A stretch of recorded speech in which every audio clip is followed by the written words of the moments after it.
Aleluia. Prometo à igreja que a graça e a paz do nosso Senhor Jesus, amém? Que Deus possa falar conosco nessa manhã através dessa palavra. Vou prometer aos irmãos que vou pelo menos tentar ser o mais breve possível, porque nós já estamos com o tempo meio avançado. Mas nós vamos tentar, amém? Quem está feliz aqui nessa noite? Nessa manhã, né? Estamos tão avançados que já estou pulando a manhã e a tarde chegando na noite. Quem está feliz aqui nessa manhã, amém? Estamos aqui reunidos para louvar e engrandecer o nome do nosso santo Deus. E nós estamos estamos atravessando agora um momento de festividade, não é verdade?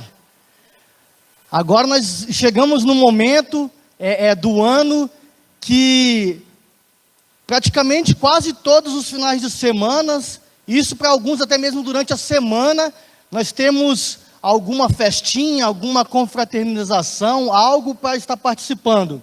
É a confraternização de final de ano da empresa, é a confraternização da sua célula, é a confraternização do ministério de louvor, é a confraternização do ministério de dança, é a confraternização do presbitério, e aí vai. Quase todas as semanas nós temos algo agora, alguma festinha, alguma confraternização para participar. E isso é bênção, não é, irmãos? Ou será que só eu que gosto de comer aqui? Tem um amigo meu que dizia que ele é pastor. Ele falava assim para mim, Marcos, se tem uma coisa que ganha crente, que chama crente para o seu lado, é chamar ele para comer na tua casa. Se você fizer um pratinho gostoso, algo, irmão, você já ganhou aquele irmão ali virou discípulo teu, aquele cara ali vai caminhar contigo. E sabe, irmãos, que é lógico que isso não é o fundamental, e nem deve ser, mas sabe que isso aí tem realmente um grande poder? Crente, irmão, ele não bebe bebida alcoólica. Então o prazer do crente é comer, irmão. Male, um prazer maior que ele tem. Outro prazer que ele possa ter a não ser comer, talvez seja jogar um futebolzinho, que nem é o meu caso, tentar jogar, né? Outros fazer uma academia, mas a vida do crente geralmente é voltada para trabalho, família, igreja, e às vezes quando sobra um tempo, fazer algo diferente, algo diferente. Mas é basicamente essa a vida do crente. Não que seja ruim, pelo contrário, é algo muito bom. E muitas vezes, quando nós estamos em eu estou falando tudo isso aqui, irmãos, para mim entrar na palavra, tá? E muitas vezes, quando nós estamos reunidos numa confraternização, em algo, né, alguma festa, alguma coisa assim, sempre tem, infelizmente, tem aqueles irmãozinhos que bota para moer, irmão. O camarada, ele é bom de garfo, ele come. E nós temos nós temos um ensino aqui na igreja, o nosso bispo nos ensina a sermos servos. E nesse negócio de ser servos aí, muitas das vezes já me dei mal, viu? Muitas vezes nesse negócio de ser servo aí, quando eu fui me servir, já não tinha mais nada para servir. Me lembro uma vez que nós fizemos, teve um evento, acho que foi Dia dos Namorados, que nós fizemos da igreja, e nós fizemos lá no clube dos oficiais da Polícia Militar. Só que a pessoa que foi responsável pelo buffet lá, acho que ele nunca tinha cozinhado para crente, irmãos. Porque quando começou a servir, e aquele ensinamento nosso de nós sermos sempre últimos, né, a nos servir, às vezes pode ser que você deve estar pensando aí, mas eu conheço um camarada aqui na igreja que ele não tem esse hábito não. Há exceções, irmãos, mas que isso nos é ensinado principalmente para a liderança, tá? E aí quando começou o pessoal se servir, e naquele momento, naqueles dias, nós estávamos evangelizando e trazendo uma família para a igreja. E eu vou até falar o nome da família aqui, a família do Deus Dete. Nós estávamos trazendo ele para a igreja, eu convidei, falei, mano, o evento vai ser uma bênção e tal. E eu convidei ele, e ele foi, quase ele não come, irmãos. E eu falei, meu Deus, que tristeza, fiquei triste. Eu lembro do cardápio, porque eu não comi, Eu fui me servir, cheguei lá, eu sei que o cardápio era arroz branco, aquela carne com molho madeira, que eu comi só a madeira, não tinha mais a carne, e eu tinha um pouquinho de salada. Isso foi o que eu comi, mas não comi a carne, não tinha quando eu fui me servir, né? E por que eu estou falando tudo isso? Porque, às vezes nós como cristãos, nós temos que aprender que existe começo, existe meio e existe o fim. Mas às vezes, nós como cristãos, nós como seres humanos, no geral, às vezes nós nos apegamos somente no começo. Vamos no começo, o começo vai que acaba, né? Então deixa eu ir no começo, e esquecemos que existe o meio, existe o fim. E eu acho muito legal quando nós estamos reunidos nessas confraternizações. Irmãos, eu tenho certeza que você já vivenciou isso, eu tenho certeza. Às vezes nós estamos em alguma confraternização, aí quando vai chegando por fim, o que vem, irmãos? A sobremesa. Aí vem a pessoa responsável por aquele evento e fala assim, agora é chegada a hora da sobremesa. O que você gosta de sobremesa? Uns pudim, outros mousse de maracujá e sei lá. Aí vem um irmão que você viu que comeu, aí falou, nossa, se soubesse que tivesse sobremesa, eu tinha guardado um espacinho na barriga. Não acontece isso? Ou será que é só as pessoas que eu conheço que têm esse hábito? Irmãos, tem pessoas que são assim, eles acham que não existe o fim. E aí vem o mousse, e aí vem o pudim, e aí vem o sorvete. Aquela pessoa, não, tem pessoas que chegam a pensar na sua mente, eu acho, nossa, eu podia tanto entrar naquele banheiro, colocar o dedinho na goela, jogar para fora, para mim ter um espaçozinho na barriga para comer algo mais. E o interessante, irmãos, disso aí é porque, se nós formos olhar no contexto bíblico, existe uma história assim.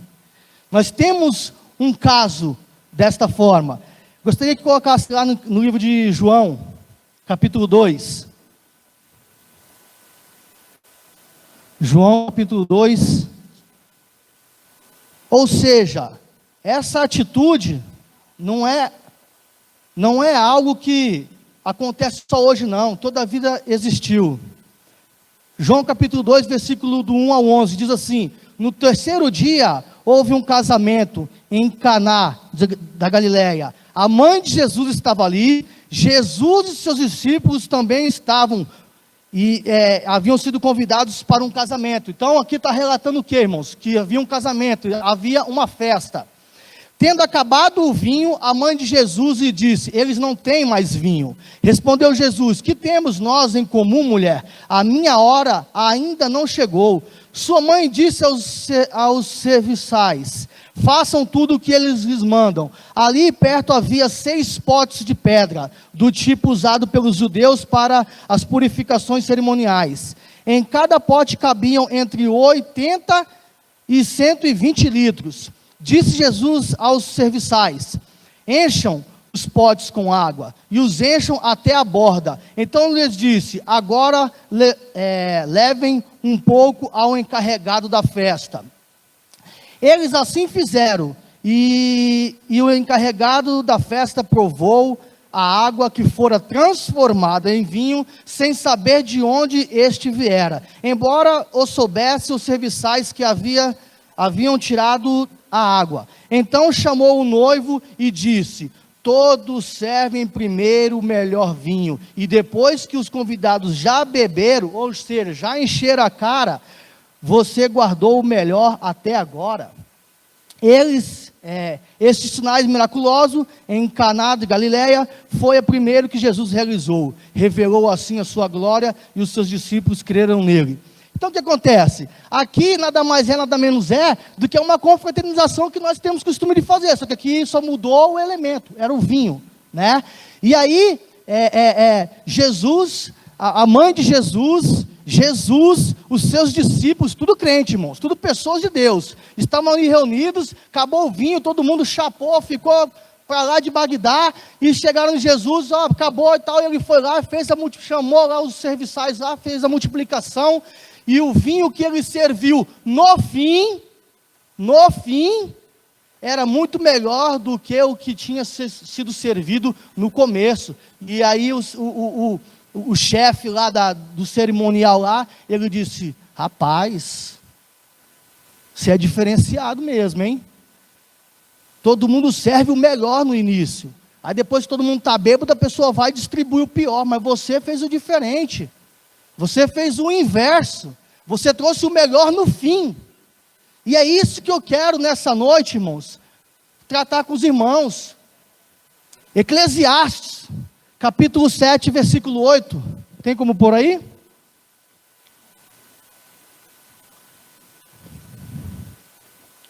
Eclesiastes capítulo 7, versículo 8, diz assim, a palavra de Deus: o fim das coisas é melhor que o início. O fim das coisas são melhor do que o início. Então, amados, Jesus, Ele sempre tem algo preparado para nós, na onde, irmãos? Aonde? No fim. Sempre tem algo extraordinário preparado para nós no fim, irmãos. No fim. Às vezes nós nos deparamos com pessoas, com irmãos, que começam a sua caminhada na empolgação, na correria, querendo fazer tudo para todos. Tudo para ele de uma hora para outra se tornou um pecado, se tornou algo errado.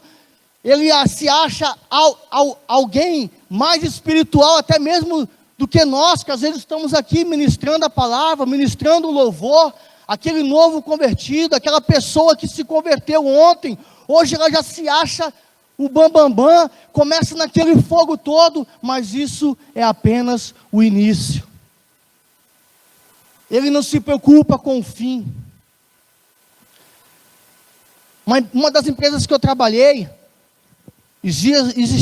tinha um rapaz lá por nome de, apelido de Paraíba, eu era Pará, eu não me recordo o nome, Ceará. E aí ele se converteu ao Senhor Jesus. E aí eu me lembro que eu fui conversar com ele, e na primeira conversa com ele eu falei, Ceará? Ele falou, Ceará não, meu nome é fulano de tal, porque para Deus eles nos chamam pelo nome. Tá certo? Mas e a arrogância, e a prepotência? Sabe, será que precisaria daquilo tudo? Uma pessoa que se converteu ontem, está olhando somente para o hoje, será que ele não enxerga que ele está no começo? Não, não enxerga, porque para ele era um recém-convertido. Mas o que me preocupa muitas vezes, somos nós, pessoas que nos dizemos sermos cristãos, que às vezes estamos aí há 20, 30, 40 anos, professando Jesus, professando sermos um cristão, mas no caminhar da nossa vida cristã, nós estacionamos, nós paramos, nós freamos. E muitas das vezes, simplesmente, freamos e paramos, por causa que nós estamos vivendo, enxergando, visualizando o nosso passado, irmãos. O nosso passado. E a Bíblia de Deus diz, irmão, que tudo se fez novo. Tudo se faz novo. Eu quero dizer para você, meu irmão, quero dizer para você, minha irmã, não se sinta uma pessoa derrotada. Não se sinta uma pessoa excluída. Não se sinta uma pessoa fraca. Não se sinta uma pessoa de menosprezada. Você é homem, mulher de Deus, vocês já foram lavados e remidos pelo sangue de Jesus. Não é o momento de você parar, não é o momento de você desistir. Às vezes nós começamos nossa caminhada cristã, e às vezes nós fazemos como o povo de Israel. Deus tinha uma promessa, Deus falou assim, eu vou levar vocês para uma cidade, um lugar, uma promessa, um lugar onde não vai faltar o maná, onde vocês vão ter o pão de cada dia, vou te tirar da escravidão, vou te tirar dessa vida aí de escravo, de sofrimento, vou te levar a uma cidade, aonde que você não vai ter de nada falta. Mas nesse caminhar, existe um tempo, irmãos, existe um tempo. E aqueles homens e aquelas mulheres começaram a não suportar. Começaram a pensar, olha, tiraram nós lá do Egito para vir morrer nesse deserto. Antes tivéssemos ficado lá como escravos, porque pão não faltava, água não faltava. E muitas vezes nós, como cristãos, também temos essa mesma atitude do povo de Israel, ficar olhando para o passado, ficar olhando para aquilo que ficou lá atrás. Amados, não há vitória sem Jesus. Jesus não nos prometeu uma vida somente de glória. A palavra de Deus diz que no mundo tereis aflições, mas tenham de bom ânimo. Jesus estará conosco. Ou seja, tem de bom ânimo, nós seremos vencedores. Mas existe luta, existe um tempo, existe um caminho, nós temos que seguir ele. Eu quero dizer para você, meu irmão, nesta manhã, que se as bênçãos do Senhor, se aquilo que você tem pedido a Deus, se você ainda não recebeu, se não concretizou, se não realizou, é porque ainda não chegou o fim. Amém? Ainda não chegou o fim, meu irmão. Aleluia. A palavra de Deus ela é tão misteriosa, irmãos, que a palavra de Deus diz que as coisas espirituais se discernem espiritualmente.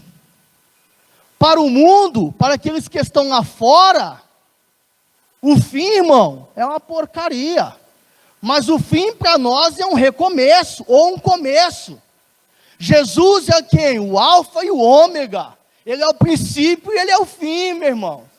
Então o fim é um começo para nós cristãos, que vivemos neste mundo de trevas, mundo tenebroso. Até a morte para nós é promoção, irmãos. Para nós conseguirmos termos uma ideia que o fim para nós é bênção. Para o mundo isso é loucura, isso aí é doideira. Mas para nós que somos cristãos, para nós que somos crentes, para nós que tivemos uma atitude de levantarmos nossas mãos, vir diante da igreja, lá na frente da sua célula, levantar as tuas mãos, aceitar Jesus como seu único, suficiente, salvador de sua vida, o fim é bênção. Amém? Amados, quem está falando para vocês aqui hoje, é uma pessoa que não tinha perspectiva nenhuma de vida, irmãos. Nenhuma. Nada. Às vezes tem alguns cristãos que preferem viver, pensar, colocar no seu dia a dia os pensamentos do passado. Da onde eu vim? Quem sou eu? Olha meu pai, olha minha mãe, nunca foram nada, como que eu vou ser? Preferem viver baseados nessas circunstâncias do que viver baseado numa promessa. Deus trouxe uma promessa para o povo de Israel, falou assim: esse povo é meu. Deus realizou sinais, prodígios, maravilhas. Deus se fez Deus poderoso naquele povo. Mas sabe o que eles preferiram colocar na sua mente, no seu coração? Ah, eu sou lá do Egito. Ah, eu sou escravo. Ah, eu não sou merecedor. Ah, nunca vou alcançar isso ou aquilo outro. Amados, eu tenho todos os motivos para ter esse tipo de sentimento. Às vezes eu vejo alguns irmãos que se colocam na posição de coitados. Às vezes eu vejo alguns irmãos que se colocam na posição de tipo, sei lá, e não conseguem enxergar, irmão, aquilo que Deus tem preparado, já foi entregue. O pastor Celso um dia pregou aqui tremendamente, isso não sai da minha mente mais. Tudo já foi entregue. O que nós temos que pedir a Deus, sabe o que é agora, irmão? Discernimento, sabedoria, para entendermos que já foi entregue. Se ainda eu não alcancei, é porque ainda não chegou o fim. Não estou preparado para aquilo, mas já me foi entregue. A partir do momento que o pastor Celso pegou isso, eu não pedi mais nada a Deus e nem quero pedir. A única coisa que eu quero pedir a Deus, discernimento e sabedoria para entender o propósito de Deus para a minha vida. A única coisa que eu quero que você peça, irmãos, é que Deus venha trazer o propósito que Ele tem para a sua vida. Discernimento, sabedoria. Quando você compreender que você é filho do Rei, filho de Deus, Altíssimo, poderoso nos céus e na terra, você não vai pedir mais. Porque é uma herança, já é teu, já foi dado. O bispo sempre dá um exemplo aqui muito, muito legal, que ele fala assim, olha, eu tenho um carro, aquele carro já é do Arthur, porém ele não pode dirigir, porque ele não tem habilitação, mas já é dele. Ele só não está preparado para pegar a condução daquele carro. Assim somos nós, como os filhos de Deus. Tudo já nos foi entregue. Então, voltando lá atrás, amados, eu sou uma pessoa que não teria como imaginar chegar aonde eu cheguei, que para mim já é muito. Mas eu sei que para Deus ainda é pouco, Deus tem mais, mas para mim, irmãos, acho que já é muito. Alguém aqui, irmãos, tem vários estudiosos, vários estudantes aqui. Alguém aqui, vocês sabem o que é palafitas? Levanta a mão, quem sabe o que é palafitas? Palafitas. Palafitas, irmãos, para quem não sabe, são casas de barracão de madeira, construído em cima de 4 estacas, no mangue. No mangue. Sabe o que é mangue? Mangue é onde corre todas as fezes daquele bairro, daquela cidade. Ali era o meu convívio. É ali que eu andava. Marginais, malandros, bandidos, pessoas com fuzil, pessoas com pistola, pessoas com revólver, pessoas de todo tipo, irmão. Ali era o meu berço. Você acha que um cara que sai daquele lugar lá, irmão, tem perspectiva de alguma coisa na vida? Poucos. Eu não tinha. E Deus me fez e me faz, irmãos. Rapaz. Então, por que, irmãos, ficarmos presos nas coisas do passado? Por que ficarmos nos colocando como coitadinhos? Por que, irmãos, você mesmo ficar se acusando? Já não basta o diabo te acusar, irmãos. Aí você tem que também continuar se acusando, continuar se colocando como coitado.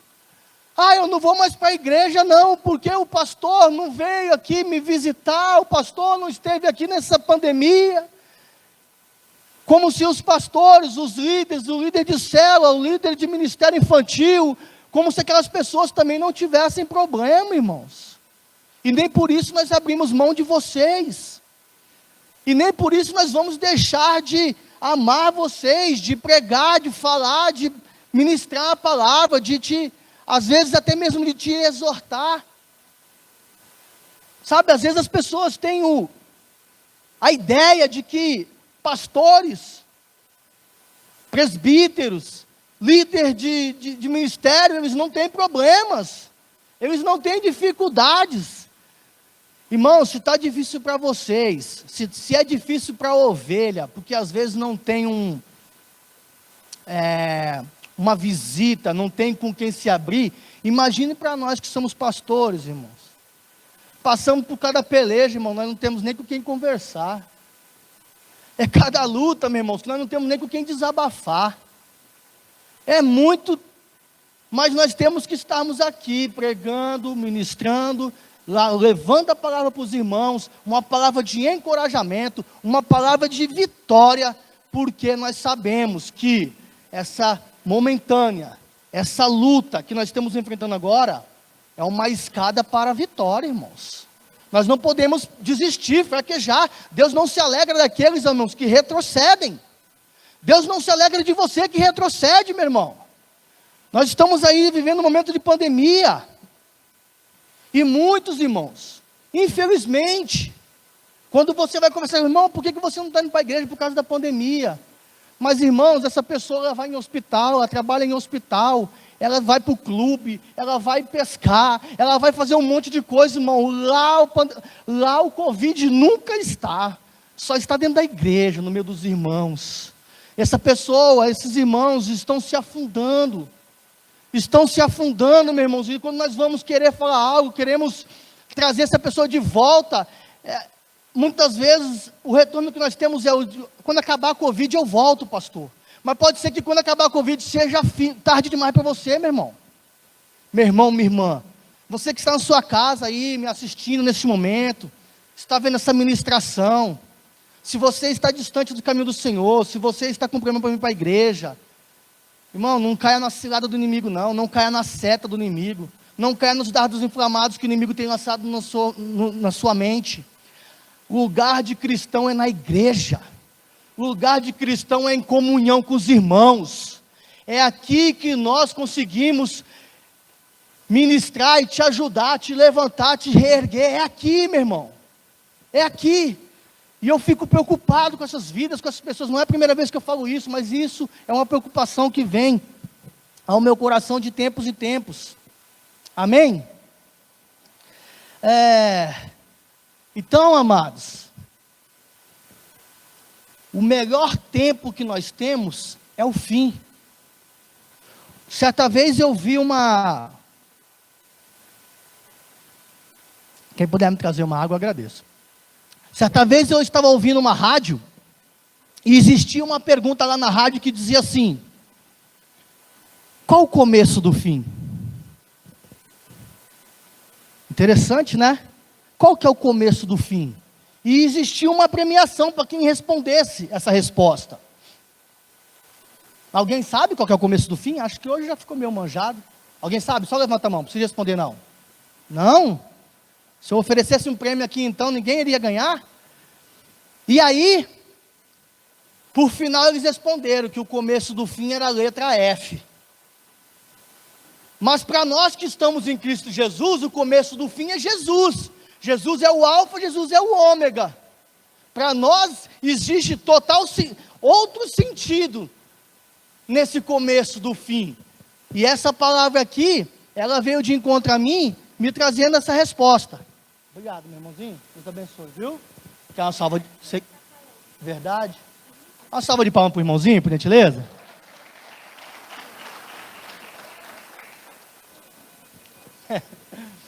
Oh, papai, criança é bênção, né? Ainda mais crianças fazendo serviço de servo, é bênção ao dobro, ao cubo, né? Sei lá como. Então, amados, vamos lá. Então, para nós, o começo do fim significa Jesus Cristo. Muitas pessoas, quando morrem, ou o parente está ali, para eles é um desespero total, porque eles não têm, sabe, não tem uma visão do futuro, para onde aquela pessoa vai.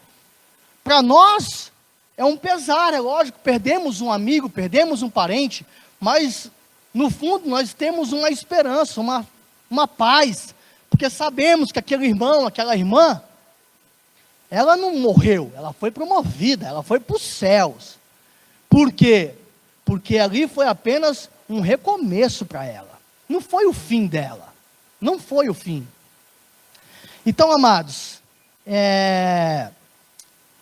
eu quero também dizer para os irmãos aqui, que nós que somos cristãos, nós que somos evangélicos, nós como seres humanos, nós temos que nos preocupar, porque nós vivemos num tempo aqui na terra, cromos, que é o que? O tempo o quê? O tempo natural, esse tempo natural, de horas, de dias, mas nós temos que entender também, que nós como seres espirituais, nós vivemos no tempo kairos, que é o tempo de Deus. Então nós temos que compreender, irmãos, que o tempo de Deus é diferente do tempo do homem. Não podemos desistir porque faz tempo que eu estou lá e eu nunca recebi minha promoção. Faz tempo que eu estou lá e nunca... Não, irmão, esse aí é o tempo de Deus, mas o tempo do homem, mas o tempo de Deus, para tudo, há a sua hora e o seu momento. Então não desista. Eu estou querendo sair da empresa. Eu estou querendo, porque... Irmão, não desista, se Deus te colocar lá, creia. Deus vai te promover na hora certa, na hora dele. Tem muitas pessoas que vivem mudando de uma igreja para outra, de um lugar para outro, porque essa igreja é isso, aquela igreja é aquilo outro. Irmãos, não faça isso. Isso aí é uma desistência. Muitas vezes isso aí é um pretexto que o inimigo está jogando na sua mente, no seu coração, para fazer você desistir. Você vai de uma igreja para outra, de um lugar para outro, até você fala assim, chega, já fui em tantas igrejas, não vi nada de Deus, não vi um homem de Deus sequer, vou voltar para o mundo. Não caia nessa besteira, irmãos. Melhor é o fim do que o começo, amém? E, finalizando a palavra, para não estender muito, eu gostaria de, nesta manhã, fazer um convite aos irmãos. Fazer um convite a você, meu irmão, você, minha irmã, você que ainda não tomou uma atitude de fé, de reconhecer Jesus como teu único e teu suficiente salvador de tua vida.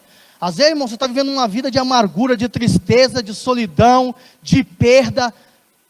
Às vezes você já até pensou em tirar a sua própria vida, mas eu quero dizer para você nessa manhã, ainda não chegou o fim. Talvez Deus está te proporcionando essa oportunidade de nessa manhã você ter um encontro com Ele, irmãos. Se entregar nos pés de Cristo. Ah, eu estou na igreja. Ah, eu sou crente porque eu vou na igreja. Irmão, mas se no teu coração você está com a sua mente, seu coração voltado para as coisas do mundo, você precisa de reconciliar.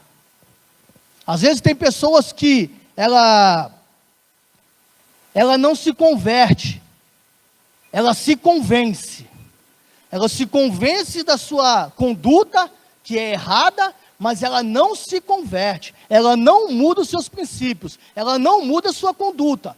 Você precisa então de aceitar Jesus, você precisa então de se reconciliar com Deus. Nós estaremos a partir do dia 14 do mês que vem, estamos no mês 11 ainda, né? A partir do dia 14 do mês 11, nós estaremos iniciando Projetando, irmãos. Projetando 2021. E eu vou falar um negócio para você, irmão, é bênção, a campanha é extraordinária, nós temos trocentos testemunhos de pessoas que a sua vida mudou a partir daquele momento que ele participou do Projetando. Mas eu quero te afirmar uma coisa, irmãos, essa pessoa que testemunhou com certeza, ela simplesmente não fez uma campanha, ela mudou a sua conduta, ela mudou a sua vida, ela mudou as suas amizades, ela mudou a sua maneira de pensar e de agir. Aquilo que era do passado ficou no passado. Ela falou assim, eu vou fazer o Projetando, mas eu tenho que fazer a minha parte. A parte de Deus vai acontecer, mas a minha parte também tem que ser colocada em prática. Então, meu irmão, não adianta você vir fazer o Projetando 2021, se você não tem no seu coração, na sua mente, a ideia de que você tem que mudar os seus caminhos. Você tem que mudar as suas atitudes. Deus é o maior interessado em realizar todos os seus projetos. Mas você tem que ser a primeira pessoa a ser interessada em mudar o seu interior. Amém? Coloca-te de pé aí, meu irmão. Aleluia. Coloca-te de pé. Eu estarei orando nessa hora, pela tua vida, pelos teus projetos, pela tua família. E eu quero reforçar aqui o convite. Se tiver alguém aí, irmão, que ainda não tomou uma decisão de ter Jesus, essa decisão, meus amados, ela tem que ser tomada em público, tá? Não precisa de ser aqui na igreja, não há necessidade, que seja numa célula, que seja onde for, mas há necessidade de você tomar essa decisão em público, de aceitar Jesus Cristo como o teu único, o teu suficiente Salvador da sua vida. O mundo jaz do maligno, irmãos, mas tem de bom ânimo. Jesus venceu tudo. Jesus nos deu a oportunidade de vivermos o melhor, mas para isso nós temos que termos uma atitude, aceitar Jesus. Você que queira aí, você que às vezes você fica preocupado com a sua vida lá fora, a sua vida externa. Eu já tive essa mesma preocupação também. Antes de eu me tornar um evangélico, antes de eu tomar essa decisão, uma coisa que sempre vinha à minha mente era a seguinte: eu tinha vontade, desejo de aceitar Jesus, mas eu ficava preso às vezes à minha cerveja do final de semana, às vezes as baladinhas de final de semana, tudo isso me prendia. E eu falava, meu Deus, mas como que eu vou deixar isso? Como é que eu posso abrir mão disso? É meu único lazer, é a única coisa que eu faço assim, que me dá prazer, a não ser a minha esposa e meus filhos. Esse é o prazer que eu tenho. E eu tinha medo disso, eu tinha medo de às vezes aceitar Jesus e não conseguir vencer essas barreiras, essas batalhas. Mas com 2 meses, irmão, depois que eu tomei essa atitude de servir a Deus, naturalmente, sem força de ninguém, somente do Espírito Santo, Ele foi moldando e me tirando aquele desejo do cigarro, me tirando o desejo da bebida, me tirando o desejo das drogas, me tirando o desejo da mentira, me tirando o desejo das baladas. Isso foi saindo naturalmente, foi ficando para trás. Eu não tive que me preocupar com isso mais, eu não tinha que fazer esforço nenhum, porque o Espírito Santo de Deus foi fazendo isso na minha vida. Ao ponto de um dia eu estar indo trabalhar e tinha aquele lugarzinho no canto onde fica aquelas pessoas que são envolvidas com drogas, onde um dia eu estava ali também. Eu fui passando no meu trabalho, eu estava trabalhando no período das 11 horas da noite, às 23 horas. Então era por volta de umas 22h30, mais ou menos, indo para o meu trabalho. Um rapaz gritou assim, já falei isso para vocês aqui, mas é coisa que fica na minha mente. Paulista! Gritou, Paulista! Aí eu olhei, ele falou: um dia quero ser igual a você. Isso ficou marcado, irmão, porque noites anteriores eu estava lá no meio deles, e eles puderam enxergar em mim uma mudança de vida, e eu não tive que fazer nada, irmão, nada, somente a atitude de aceitar Jesus. Paulista, um dia eu quero ser igual a você. Infelizmente, não sei se essa pessoa foi alcançada por Cristo ou não, mas mataram ele, infelizmente. Então o tempo pertence a Deus, irmãos. Pode ser que hoje seja a tua última oportunidade.